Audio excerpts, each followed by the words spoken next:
Welcome to the deep dive. Today we're plunging into a really critical topic, the profound power of language.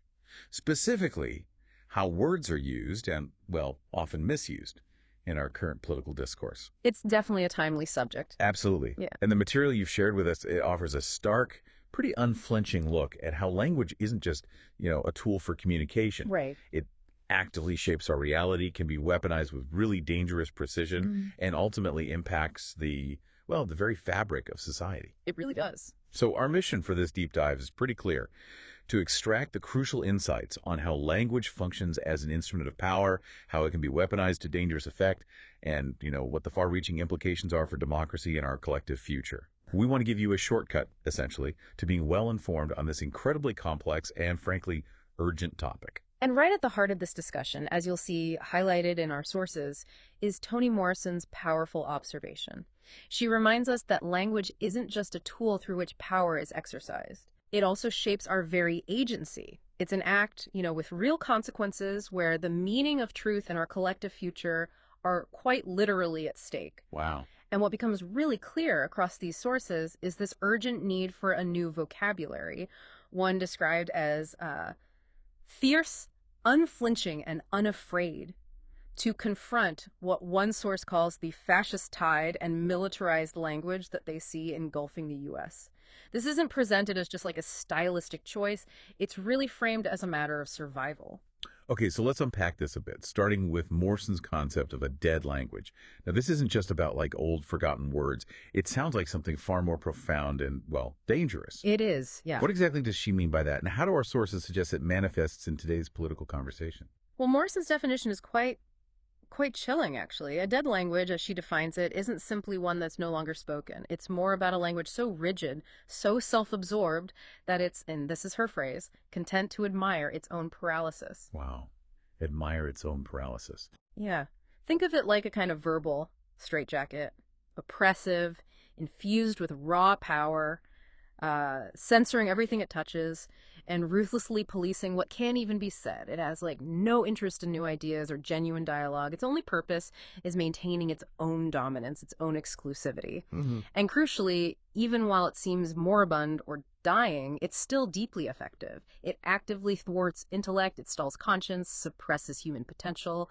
It's essentially the language of official power, sort of designed to sanction ignorance.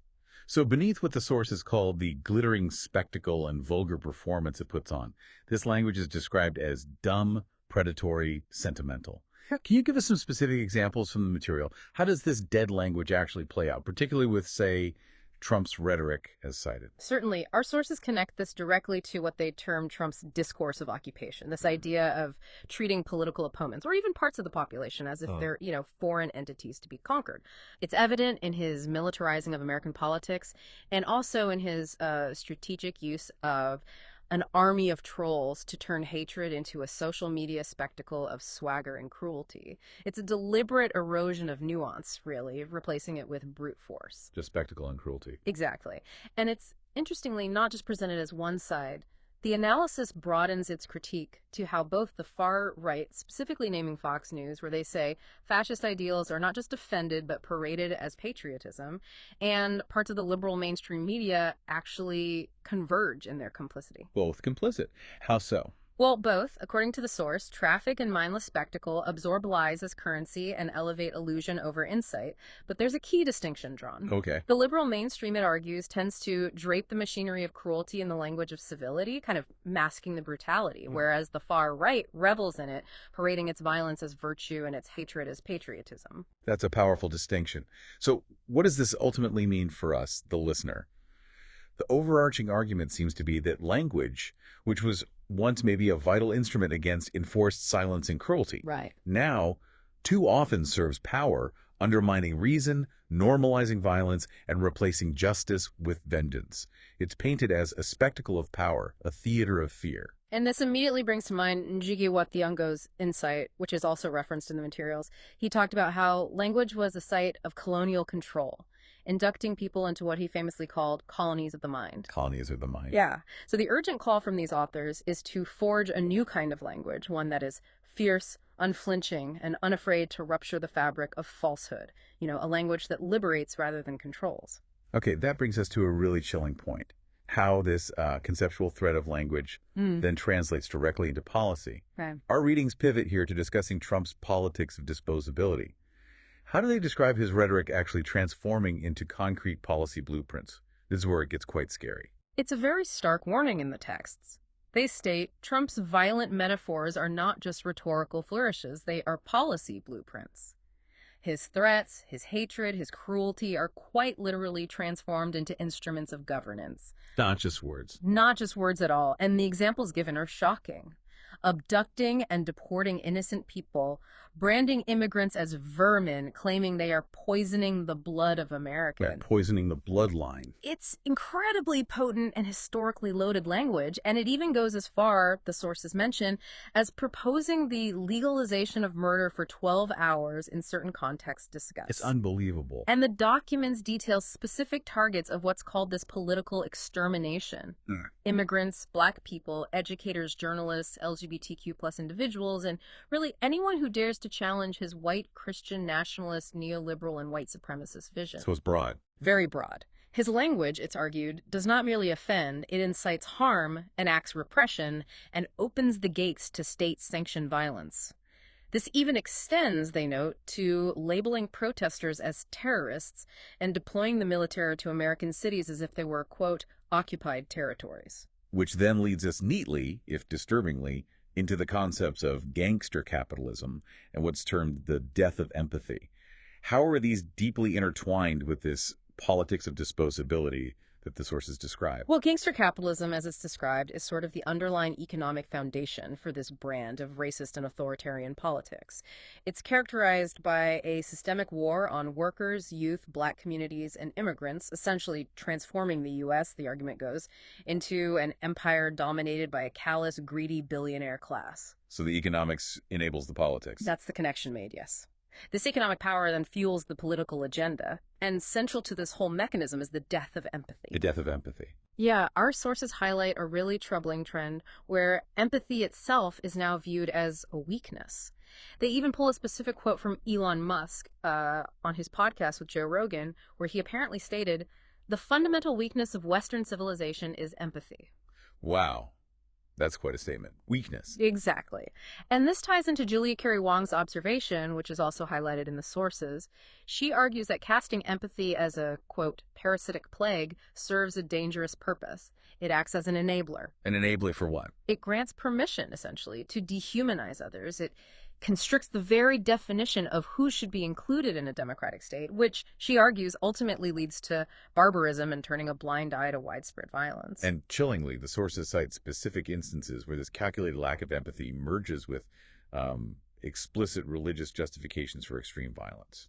What were some of those deeply unsettling statements mentioned from the right-wing preachers at that Sure Foundation Baptist Church? Yeah, the material details, some truly disturbing comments there. Justin Zong apparently calling for the deaths of LGBTQ plus individuals, Stephen Falco suggesting they blow yourself in the back of the head, and urging Christians to actually pray for their deaths. Pray for their deaths. Yes. And Wade Raleigh advocating for LGBTQ plus individuals to be beaten and stomped in the mud before being shot in the head. It's incredibly graphic and violent language, and the source notes how this kind of homophobia now cloaks itself not just in the poisonous banner of the Confederate flag, but also in the sacred guise of the Christian cross. What's particularly striking here and disturbing is how these seemingly disparate ideas about language and empathy and policy, how they build towards what's described as an omnipresent police state. Our sources cite Ruth Ben-Ghiat's warning and trace the historical roots. Where do they say this began, and how did it evolve under the Trump administration specifically? Well, the groundwork, according to this research, was really laid under Bush and Cheney. Their war on terror gave birth to practices like Guantanamo, Abu Ghraib, mass surveillance, extraordinary rendition, things that were quite controversial then. Right, I remember that period well. Trump, it's argued, then basically stripped these earlier authoritarian practices of all pretenses, elevating them from controversial exceptions to essentially governing principles. So taking the gloves off, so to speak. That's the idea presented. Under Trump, it reached what the sources call a terrifying maturity, manifesting as racial cleansing disguised as immigration policy, hatred normalized as political speech, dissent criminalized, birthright citizenship threatened, and everyday life militarized. The analysis is blunt. It unequivocally labels this fascism in real time. And the material uses powerful imagery, describing America transformed into a war zone by this pervasive language and these policies. Can you elaborate on how this war zone extends beyond just physical spaces, particularly into the digital realm? Absolutely. The war zone, we learn, spans the digital terrain through the internet, podcasts, social media, and educational platforms. It becomes, they argue, a fertile breeding ground for fascist symbols, reactionary values, manufactured identities, and the toxic resurrection of colonial logics. Wow. And the impact, according to the sources, is that this digital landscape actively erodes critical thinking, silences historical memory, and disarms the very possibility of empowered agency. It basically dumbs people down and makes them passive. And the physical manifestations are just as stark, right? With a heavily militarized ICE force, expanding detention centers. Our sources even cite Sinton O'Toole's powerful warning about Trump's deployment of troops. Yes, O'Toole's point, as presented, is really crucial. He argued that Trump's deployment of troops onto the streets of American cities like Los Angeles was not merely symbolic. Not just optics. No, it served, in O'Toole's view, as a training exercise for the Army, a form of reorientation. The soldiers were no longer defenders of the Constitution, but are being retrained as instruments of authoritarian power. It was seen as a chilling foreshadowing, a practice run. That is chilling. Which raises, I think, a really important question the sources pose directly. Why is it so difficult, they ask, to admit that we are living in an age of American fascism? Yeah. What forces are identified as actually preventing this recognition? The research points fingers at what it calls powerful disimagination machines. Disimagination machines. Yeah, it's a concept describing systems that include parts of the mainstream media, right-wing propaganda platforms, and even some tech billionaires. These forces, it's argued, have flooded public consciousness with conspiracy theories, historical amnesia, and spectacularized images. They're essentially called pedagogical weapons of mass distraction, designed to breed civic illiteracy and moral paralysis, leaving the American people, in the source's stark terms, in a moral and political coma. A moral and political coma. Yeah. Okay, so the analysis then delves into some of these specific ideologies underpinning these transformations. How does something like white nationalism connect to these other issues, particularly in the context of reproductive rights? Well, the material explicitly describes Trump's immigration policies, things like his attacks on Haitian immigrants, the travel ban on 7 African countries, the shutting down of refugee programs, and contrasting that with his open-door policy for white Afrikaners from South Africa. These are labeled as explicitly white nationalist. Okay. And this connects directly, the sources argue, to the attacks on women's reproductive rights. This intersection reveals, they say, the deep racial and gender anxieties of a movement obsessed with white demographic decline. Obsessed with decline. Yes. White nationalists, it's explained, essentially encourage white women to reproduce, to hold back demographic change, while simultaneously punishing women of color, LGBTQ plus people, and the poor. It's described as a violent calculus animated by fantasies of purity and control. This truly paints a picture of what the sources call a full-spectrum assault on democracy. How does the current media environment contribute to this erosion, maybe beyond just creating that moral coma you mentioned? Well, we learned that a media ecosystem built on clickbait and erasure does 2 things. It renders such fascists as legitimate while simultaneously making invisible the roots of mass suffering and fear. So legitimizing one thing, hiding another. Exactly. And all the while, it's turning oppression into spectacle and silence into complicity. It's a media landscape, as depicted here, that seems to prioritize sensationalism over substance, normalizing extreme views and ignoring deeper societal problems. And this normalization of tyranny isn't just theoretical, is it? Specific figures, Todd Lyons, Tom Homan, Stephen Miller, are highlighted as central players in what's called this regime of state terrorism. Yes, their roles are detailed quite specifically. Todd Lyons oversaw a massive immigration and customs enforcement, or ICE, apparatus, employing militarized tactics, surprise raids, and aggressive targeting. Tom Homan initiated deportation policies described as even more aggressively violent and cruel, exemplified by Gestapo-style operations, midnight raids, family separations. He also publicly declared that undocumented immigrants should be afraid, citing the really chilling case of Donna I Kashanian. remember that case. Horrifying. And then Stephen Miller is identified as the driving force and architect behind policies like the Muslim ban, family separation, assaults on birthright citizenship, and even advocating for revoking naturalized citizenship. All rooted, the sources contend, in a white supremacist and eugenicist worldview, that dangerous belief in selective breeding for racial purity. So these aren't just bureaucrats. Not according to this analysis. It emphasizes a chilling point about these figures. For them, cruelty is the currency of power, suffering becomes a spectacle, and violence a ritual of statecraft. Trump's language, we are warned repeatedly, is not just performance. Right. Preparation for a society without empathy, without justice, without democracy. Okay. So, given this incredibly stark and urgent picture painted by the sources, how do they suggest we resist or move forward? What's the role, the indispensable role of language in this resistance? Well, there's a really urgent call to reclaim the language of resistance. The core argument is that in a decent society, language is the lifeblood of democracy. It's a vessel for solidarity, truth, hope. But in the America depicted in these sources, language has become a weapon dehumanizing, excluding, dominating. So the task, as they frame it, is to wrest it back. How do we do that? It means cultivating not only a rupture in language, but a rupture in consciousness.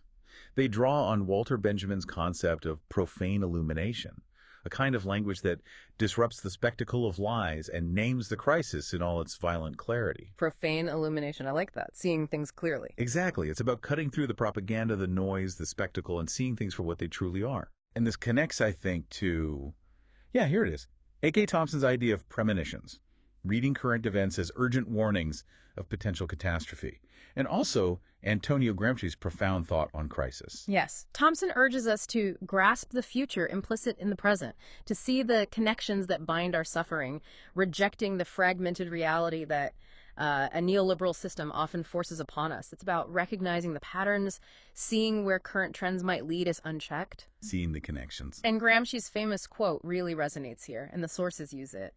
The crisis consists precisely in the fact that the old is dying and the new cannot be born.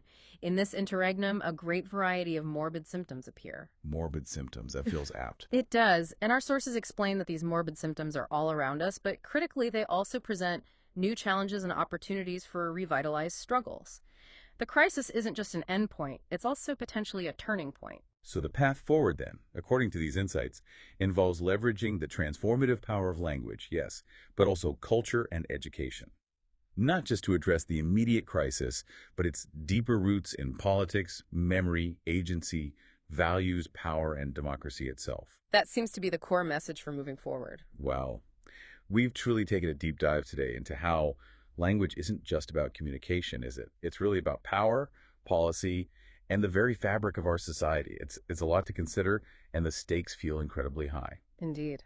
And if we connect this to the bigger picture, what really stands out from these sources is that they aren't just describing a political moment in isolation, they're describing a profound cultural and moral shift. The stakes, as they frame it, are nothing less than the survival of democracy, the retrieval of truth, and the refusal to live in a world where cruelty is policy and silence is complicity. That's heavy. This deep dive has definitely shown us that the language of power is often designed to numb us, hasn't it? To make us complicit, maybe, in a way that erodes our empathy, our civic courage. Yes, that numbing effect is key. But it also powerfully reveals the incredible urgent power of language to ignite resistance, to expose truth, and maybe to envision a profoundly different, more just future. Absolutely. Which I think raises an important question for you, our listener, to sort of carry forward from this discussion.